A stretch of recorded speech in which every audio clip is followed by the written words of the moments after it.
ರಾಷ್ಟ್ರ ಸಂವಿಧಾನಕ್ಕೆ ನೀನೆ ಶಿಲ್ಪಿಯು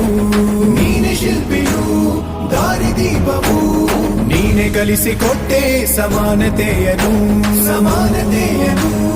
ಏಕತೆಯನು ರಾಷ್ಟ್ರ ಸಂವಿಧಾನಕ್ಕೆ ನೀನೆ ಶಿಲ್ಪಿಯು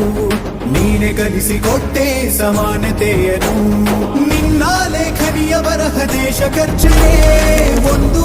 ಮಾತು ಕೂಡ ಭೀಮ ಗರ್ಜನೆ ನಾಯಕ ನೀನು ಭೀಮರ ಮಹಾನಾಯಕ ನೀನು ಭೀಮರ